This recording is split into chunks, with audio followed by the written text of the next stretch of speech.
would you please welcome our guest speaker, Ian Lamsdale, and our interviewer, Kevin Ward. Yeah, I got that one. Thank you, Jonathan. And as Jonathan was listing all of his many achievements there during his long career, what he didn't say was about 20 years ago, when I first met Jonathan, he was my mentor when I was finishing my master's dissertation. And lots of people owe lots of things to Jonathan. When I delivered to him my 30,000-word magnus opus, he took it away and a week later said, "That is a fantastic piece of long-form journalism." And I said, "Oh, thank you very much." He said, "It's a terrible piece of academic writing. You've got to start it again." So I owe Jonathan absolutely nothing whatsoever. However, what we do share is that when I was a trainee reporter back in 1980 something or other, I supplemented my meagre income on the weekly newspaper that I started at by also being a DJ, but a mobile disco DJ, and the least said about that, the better. I'm just outnumbered. I didn't realise I was walking into this tonight. I've been given a microphone. Well, I wasn't expecting that. You got a microphone, have you? Yeah, apparently there's a camera and stuff. Well done. Oh, okay, there we go. Good. So, welcome, Ian Lamsdale.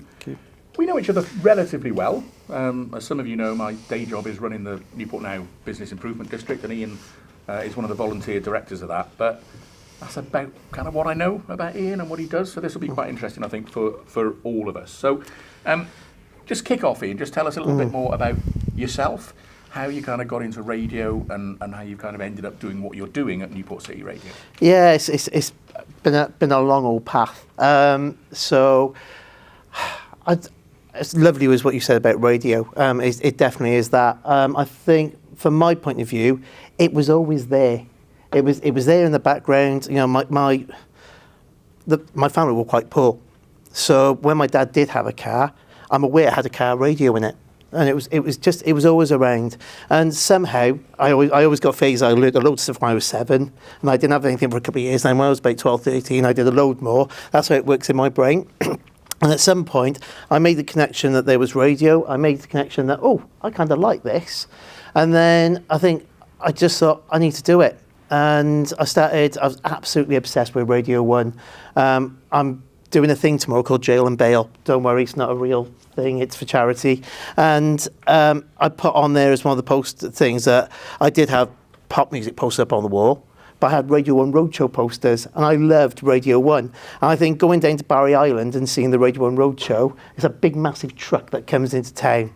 And then in the 1990s, there were 3 trucks that came into town, and you backed the trucks up, it made this super stage, and that was it. And just so I joined Channel 1 Hospital Radio, which is at the Royal Gwent. That was interesting. It was a very much committee-led thing. I really didn't struggle, but I just knew that wasn't really for me. So I took the easy option of asking the headmaster for £700 to go into what is now Kingsway, into Tandy's, and just buy kit for a school radio. It was just easier to build a school radio than it was to do the hospital radio. Instead of going to the gym, as you might have guessed, for school and doing PE, crawling through ceilings and laying cables. That's because you're allowed to. It's 1990, you can do whatever you want. So kind of built a school radio. My first listener, and I hope it's not still the same to this day, was a pickled rat, because I was in the biology prep lab. That's where the studio was. So did that. Kind of made a mistake, because I kind of did that end of GCSE, doing A-levels, kind of forgot about the A-level bit, so didn't do very well. Got told off by my sister because my parents didn't really understand the education bit. Grovelled to my sister, said, I'll make up for it. Went to Cross Keys College, did the BTEC in media, wasn't allowed to build a radio station. So I just listened to lots of radio. Went to university in Falmouth in Cornwall, which is just stunning, just absolutely brilliant. Not a great media hub.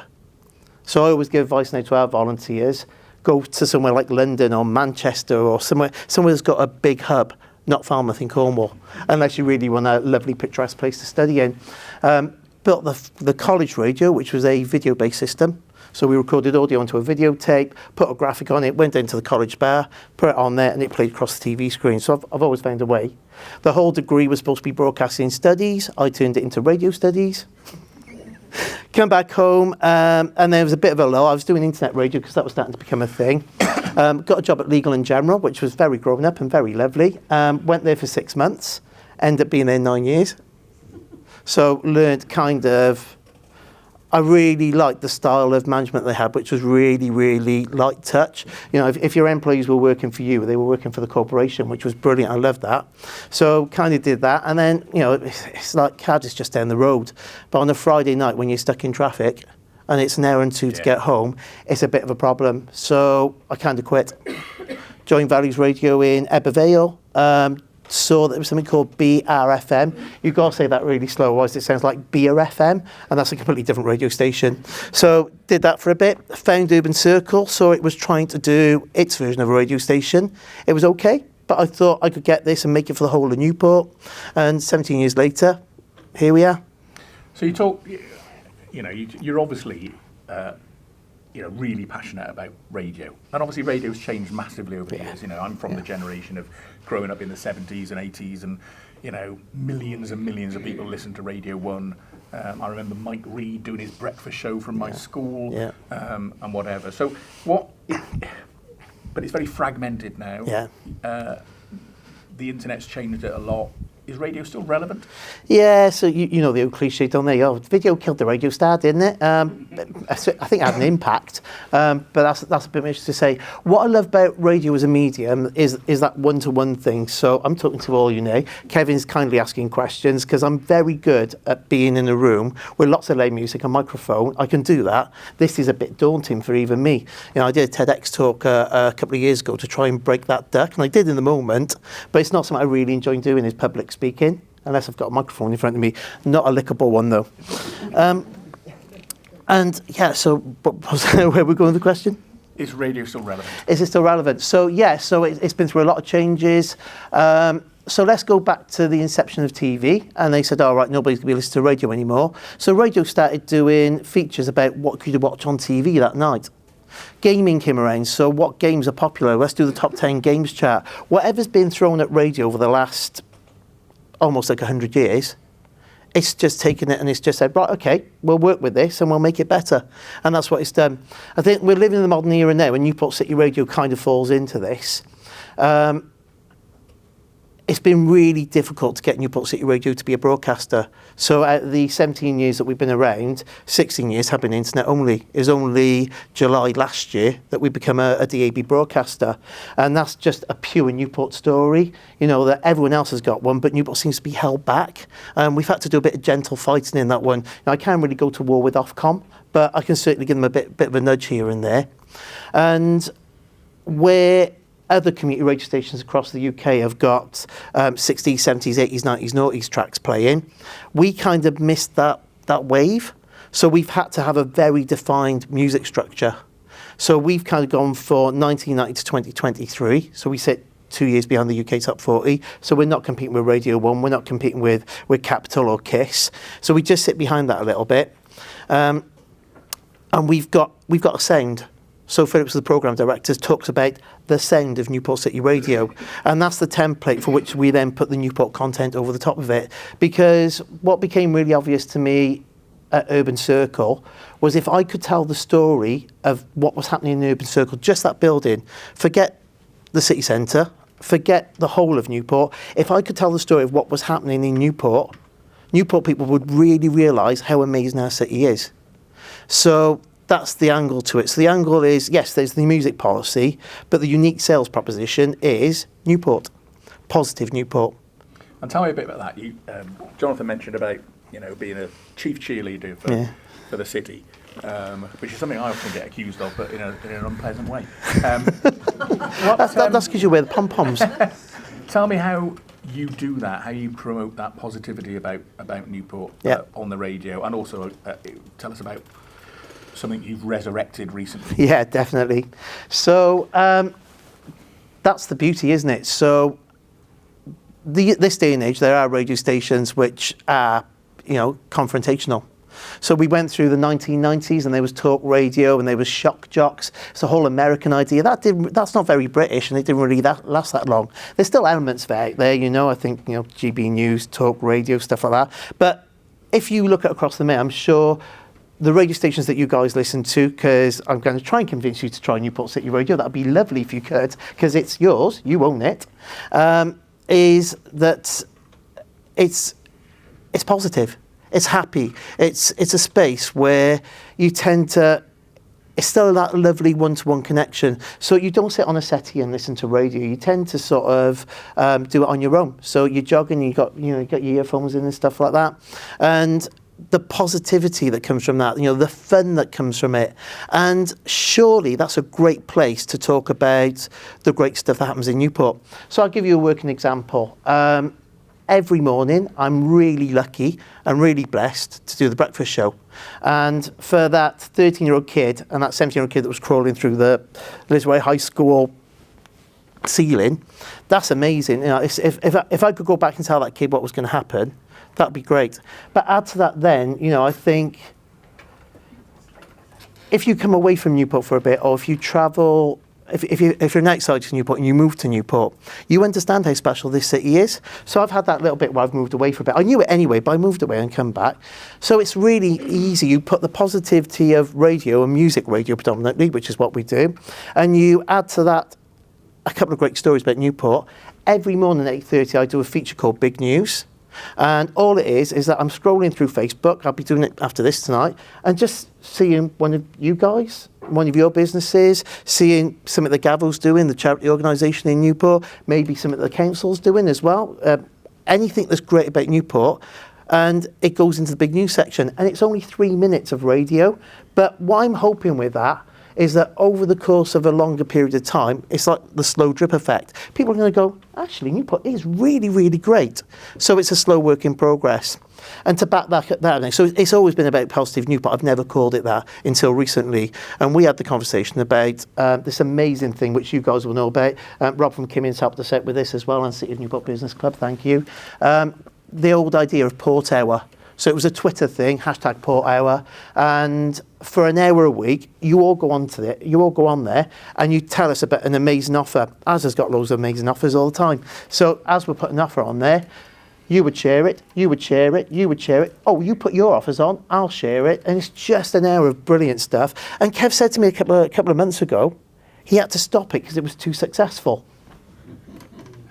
So as things come about, Newport City Radio is a very lucky place to be. We got some SPF funding. So we've made the Positive Newport project, projecting Positive Newport and promoting Positive Newport. So Port Hour is back. So we've moved it over to Facebook because we're feeling that X, as it is these days, is very global, very political, and the rule is no politics. Sorry, Emma. No politics. It's just about Positive Newport. And so we moved it over a platform to see how it's going to do. It's early days with it. We do need your support with it. The idea is that you are there in the moment, but if you can't make it, you can pre-post. But that gets rid of the sharing angle, which is what makes it special. So it's really lovely having that back. And that ties in with the podcast that we do with people that want to say exactly what you said. We only have people on the podcast that have got something really lovely to say about Newport.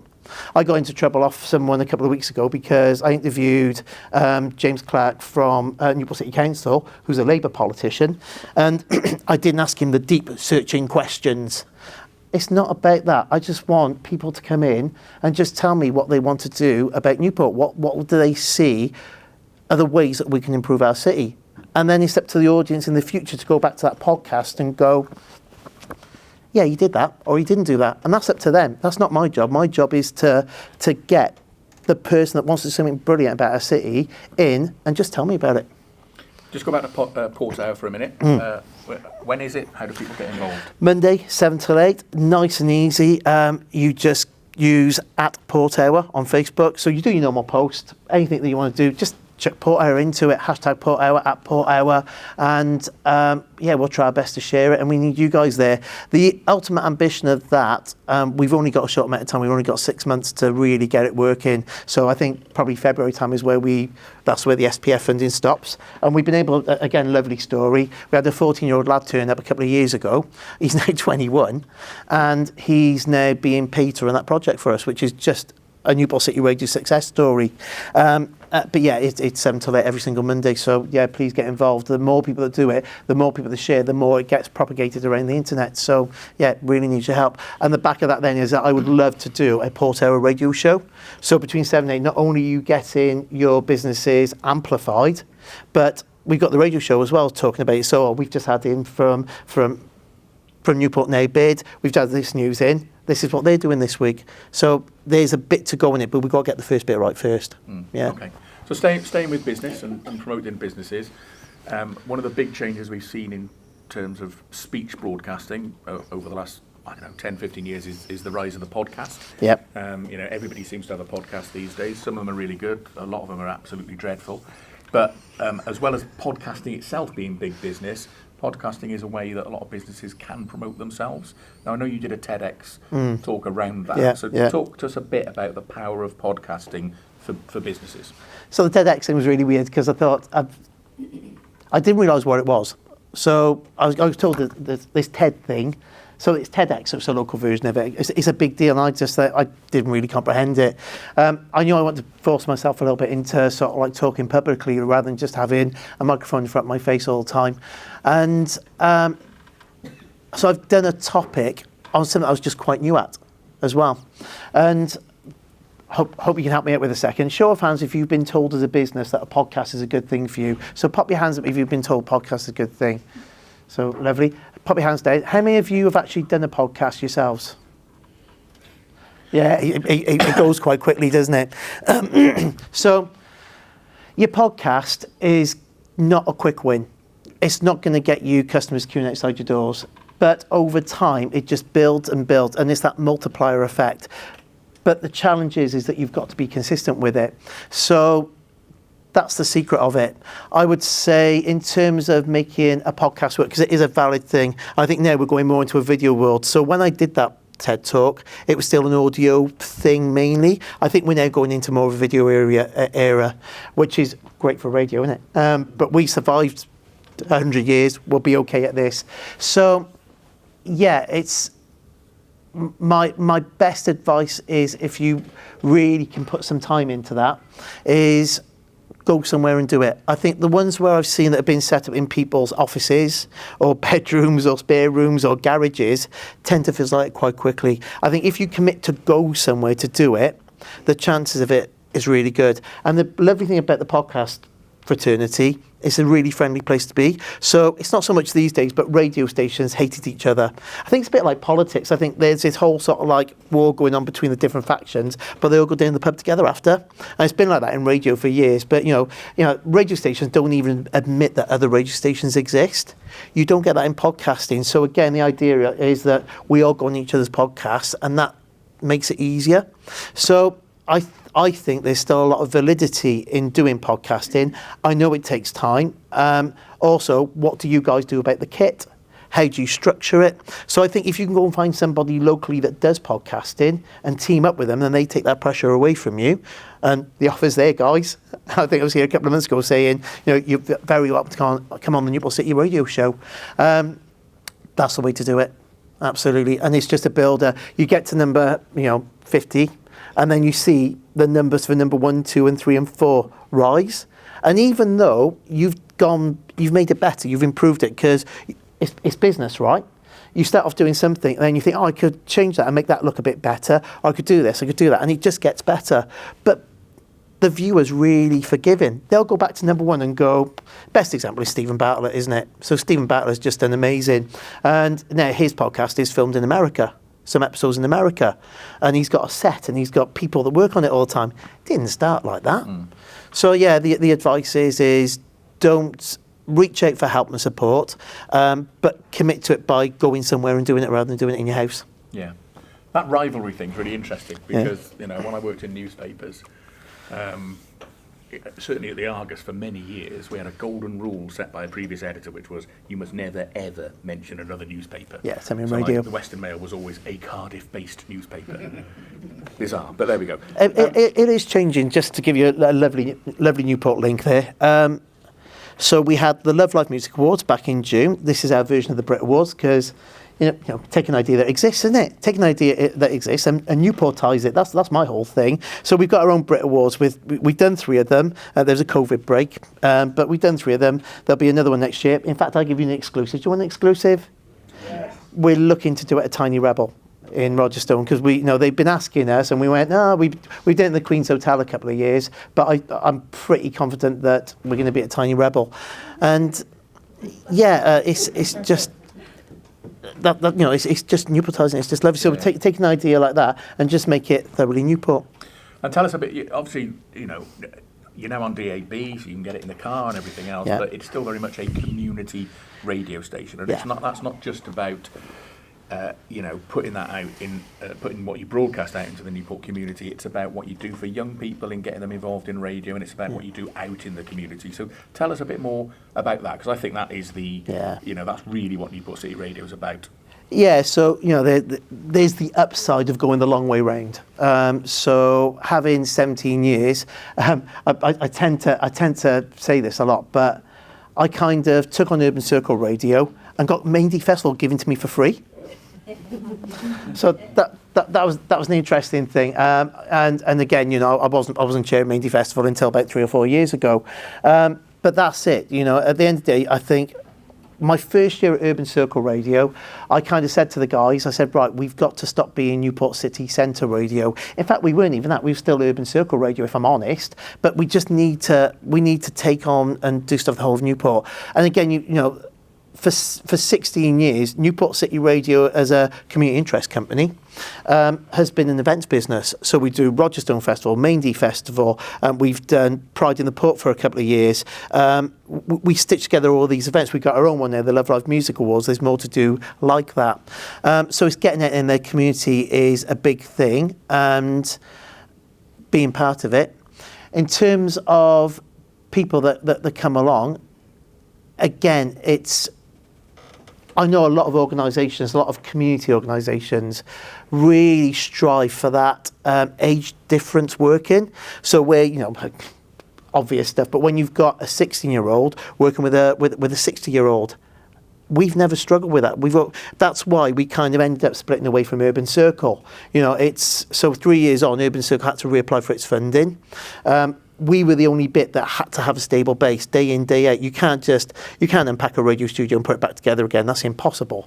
So our volunteers at that point were above the average age of 16 to 25. So we had a natural split.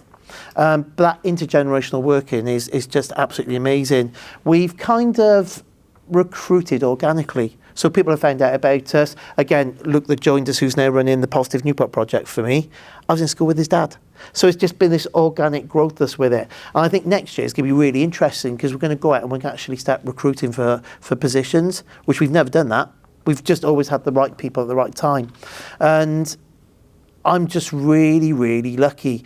We've had probably over 2,000 volunteers walk through the door. The team usually ends up being around 40, 50 volunteers. And I don't know how we attract such amazing people. But I go on generations with Newport City Radio now, because we're 17 years into it. There just seems to be, this constant golden generation that I keep talking about. So the original ones that got us to that point of being a community interest company. We had a golden age where we had this brilliant website that had this writer's room and stuff like that for blogs. Blogs are back, which is great. I love seeing that. But it was like a writer's pit. And that was a golden age. And now we got the DAB golden age as well. So yeah, we've just been really, really lucky. But you've got to work. And again, really, really grateful for the time that you've spent with Newport City Radio and the support you've given me personally, from your perspective, but also from a bid perspective as well. And that's how you do it. We really want to work with many people as possible. You get asked, do the council give you money? Do they fund you? Well, they shouldn't. They shouldn't be giving you money to fund you. You're just a community organisation. So we work for our money. So we work with Emma and lots of people within the council. And that's how you do it. You just build relationships. And I think as long as you're going into something with a good heart, and as long as you want to do the best for Newport, there's a hell of a lot of luck that comes from that. Find a bit on that bit. So I always said that Urban Circle Radio was lucky. So I'd be making an advert, and there's an advert, it's a business, and there's supposed to be a dinosaur sound effect in it. Well, where am I going to get a dinosaur from? That's just crazy. And then suddenly out the window you hear, dinosaurs for sale, get your dinosaurs. It's that lucky. But then I realised then that they're missing a sentence, so I added a new line to it. So Urban Circle luck is what we spoke about back in the days, and it's great that Urban Circle is still doing stuff in Newport as well. So big mention to Urban Circle. They're back to almost full strength again, which is great seeing that, and we need to work closer with them again. But there's Urban Circle luck, but the new line to it was, we work really, really hard for that luck. Really, really hard for it. It doesn't feel like work because it's just daft and silly and fun. But we work hard, really hard. Okay, brilliant. Right, that's enough questions from me. There's an old line, isn't there, about, can't remember which golfer it was, Lee Trevino, I think, that said, somebody said you were lucky today, and he said, yeah, it's funny, isn't it? The harder I work, the luckier I get. It's true. I'm sure will be some questions. Oh, there we go, straight away. do Emma at the front. Hello. Hello. You referenced the work that we do together with events and the council, and honestly, we've got this whole partnership working going with the events, so without you and without other partners, we can make all the city centre events such a success. So Thank you very much for everything that you contribute and you do for us. What I do love about Newport City Radio, which I think is important and maybe not noticed as much, is, I'm going to say it. No. Is Terrified. Absolute love of local music, Yes. supporting local bands, supporting local artists, and that's just so important. But what you do that I love is that you get these bands in and you give them their first experiences of a radio interview, which they wouldn't get if you guys didn't exist. And that media training, whether they're very good at it or not, you guys good at it, I mean the bands, is an invaluable experience. And was that an intentional thing that you guys started? Or? Partly. So thank you for all the kind words. I think I'm right in saying at this moment in time Newport City Council is probably our biggest client. So, but again, that's because there's that working respect there. There's built and built and built. And again, Foster Wells work with us as well, which is fantastic. To answer your question, it wasn't an initial thought in my head, and I don't know how it wasn't, because that's crazy. But again, in those early days of 2008, when we were, I didn't have a radio studio, so I'm doing, I've just delivered the same training course. It's been updated, thank God, since then, but it's designed to be studio free. So I had that time to do it. And we had a couple of volunteers that kind of are musicians. They said, well, we should have a musician show. I went, of course we should. It was that obvious. I think it's a brilliant question because it's one of my favourite bits. I've got lots of favourite bits. But let me explain why it's one of my favourite bits. We all know about DJs, and some of us might have gone there. I think, am I on safe ground by saying it's got a fantastic reputation, but the venue wasn't a glittering golden palace, was it? No. Sticky. It's sticky, a bit smelly in places, if I remember rightly. Didn't go there very often. But when TJ's closed, it was almost like the book was closed on live music in Newport. Apart from what we spoke about tonight, I've also been DJing in Newport for 33 years, pretty much non-stop. Still doing it. Still be there on New Year's Eve this year doing it. And any pub or bar that wanted to put live music on, they're almost slated. It was like, oh, you're just trying to be like TJs. And that's just terrible. But then we're not, because we're not a bar and we're not a nightclub. We're a radio station, albeit internet at the time. So we could sneak under the radar with that.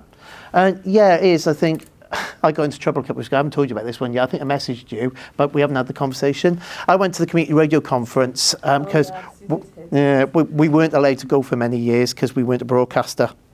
But I'm allowed to go now. So I went up to Bradford about 3-4 weeks ago. And again, like this session, it's really nice when the audience asks questions. And I thought I'm going to put in a question. They were talking about events and how important events are to community radio stations. And they're like, I wrote the book on it. So, yes. So I put my hand up. I said, get what you're saying. I get that you're doing corporate events. I said, have you ever thought about doing sort of music-related events? Because he's saying that their volunteers didn't want to engage with the corporate events that they were doing. I said, well, they won't. They find it, no disrespect, guys, but they find it a bit flat. So you have to engage on that level. So we do the Love Live Music Awards. And I said, because we've got one of the best local music scenes in the UK. Notice the word. One of the best music scenes on the UK. And I left it there, and then about 10 hours later, when they were doing the award ceremony thing, this winner got on stage, and she took her, well, she was a bit nervous, to be fair, and she just blew it out. She went, and I'd just like to say to that person who said you got the best music scene in the UK, you haven't. She'd been carrying that around for 10 hours, and I didn't say the, I said one of the. So, yeah, and it's deeply rewarding. You know, Rachel clapped, I think, you know, because there's a band called The Rogues. Rogue Army. There you go. And I'd like to think that we've supported them from day one. And I'd like to think that we got a great relationship. I can tell you, as of this moment in time, we've got about 2,700 tracks on our system, radio player system, that's just live music. So, you know, you're talking of hundreds of bands, and we don't get the measuring tape out. We're not pedantic over it. We don't go, oh, you're a bit too left of Cardiff for us. Doesn't work like that. My view is, if you're going to be potentially performing on the Christmas light stage for us, you're a local band. Within reason. Obviously, if you're just coming down for the day, that excludes you a little bit. But yeah, like, how can you have Newport City Radio without having live music on it? And we got more to do. There's more in the plans. Always more to do, always. Yeah, absolutely. But we've got 3 live music shows on the breakfast show, which is supposed to be the biggest show on radio. God knows why it's in my hands. But it's reflecting that we play 5 songs from local musicians every single breakfast show. And as a band wife and a band mum, Yeah. the thrill, even, you know, my husband's 47, when he hears this song on the radio, he's like, whoop! Yeah, I feel like a fraud because every time I see Dave, I seem to have just played his song a day or two ago. 2,700 tracks, I always get a Dave track on there, and I was like, I just played you the other day. You can't have Newport City Radio without supporting live music. Simple as. Thank you. Hi, Leela. So I'm going to go back to like the pool camera. Mm. I think it's a great way for local businesses to not only promote their company but to also connect with other businesses as well. You mentioned about big news on your breakfast show. Is there a way of sending you some information prior to 12 hour, or has it got to be from that evening? And also the other thing I wanted to ask was, do you invite local businesses to your show to talk about who they are and what they can provide? And Yeah, definitely. So let's take the big news and the Porto a bit first. We've got to be a bit careful because now we're a broadcaster, there's Ofcom rules and regulations. I've got to be very careful by going on there and saying that you can get, I don't know, 3 pizzas for £10 at this shop on a live radio show. You know, it's getting better, but Ofcom really like advertising business content in the advert breaks. It is getting a bit easier, which is why I can sneak it away on big news a little bit. Absolutely fine to do that. Podcasting, different thing. It's not regulated. It's not Ofcom covered, so we can do what we want. I'd ideally want you to come in and talk about the amazing stuff that you guys do at 7 Office, but what's the human story? How was it set up? How to get to where it is now? Where do you see it going next? I think that, I might be wrong, but I think that would make a better listen for a potential customer than kind of like you can get 3 pens for 20 quid or something like that. I don't know. So we got regulatory issues around it, but like everything, we've found just neat solutions around it. And again, we're a year and a bit into being a broadcaster. I don't really want Ofcom to take my license quite yet, so we're being very, very careful about what we do. So around it, but aside that, no, in terms of social media, internet, all that side of things, absolutely fine. And you're right, that Port Hour thing is just a lovely community, and what we've tried to bring to it from what Kev did, because Kev just does such a great job with it. I spoke to a couple of different people before taking it on, and they said, I think it's Shrewsbury Hour or something like that, because there's ones up and down the country. They kind of blew a whistle at half time and had a bit of silly fun. And we've got something we do on a Tuesday morning that we put on social media the night before called Tuesday. So name a song that mentions the word blue, car, train, rain, gigs. and you've got to come up with songs that mention that word. So we take that to Porto and we have a bit of fun within that. And you get a mention within that anyway, because in that way I can say, 7 Alpha Solution were on Port Hour last night, and they said a song that mentions the word blue is Eiffel 65, I'm blue. So we kind of get away with it cleverly on it. And we've also got to be realistic. Newport City Radio has to make money. So we have to have, we welcome advertisers and sponsors on board with us. And you've got to be careful where the line is on freebies and actually doing yourself out of business, if you know what I mean. Does that seem fair? Yeah. Thank you. Right, I've twice now had to hurry up on the food, so we'll do 2 more. Sonny, you had your hand up. Now that Newport City Radio has gone DAB, how many potential listeners can you reach in the Wales area? So when you go about the process of doing that, you have to do the donkey work. So it's not like Ofcom come up and say, there's your map, that's what you can do. So you have to work out where you can put your transmitters. And look at these companies that do this for you, because I'm not that technical in that way. And you can then get a map out of it. So the estimated area is 440,000 people. Wow. So that's that. And then obviously you've got the internet, which is limitless. So the whole world. So there's 2 answers to that question in terms of potential. Yeah. So yeah, it's a big number. What's the range? Chepstow, down to Blackwood, Risca, Cwmbran, Newport.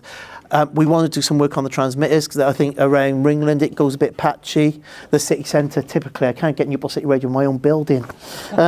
So there's little bits to do around in, because when you set it up, Ofcom don't know, we don't know, but they do allow you to tweak it, and we're going to go through a year of tweaking next year to see whether we're going to get stronger. Great stuff. Last one from us. Just a quick one. You mentioned about podcasting. Yeah. Will you be offering a podcasting room to hire? Great question. Why not? I did mention that we're in talks with Urban Circle again. We shouldn't have got so separate, but they were busy and we've been busy, so we got around the table a couple of days ago, and there is a space. So Urban Circle are looking to set up a new space. I don't think I'm telling any secrets on this one. I think a lot of people know. In what used to be Meze Lounge pub in Market Street, and we are looking at having a podcasting room there and working with them to try and get that going. So yeah, but we've got a whole radio studio, and what we've learnt now is that we can put the radio station in a little box in the back called a server. As is helping us out with that as well, and you can put it in the box and you can go and play off-air radio, which is that we'd never had that before. Never knew you could do it until about 2 years ago. But the radio goes, I call it, let's put it back in the box. So put it back in the box. Let's go and it's great for people wanting to learn podcasting and radio. So we can do that anyway. Yeah. Brilliant. Thank you. Should we give Ian a really big round of applause?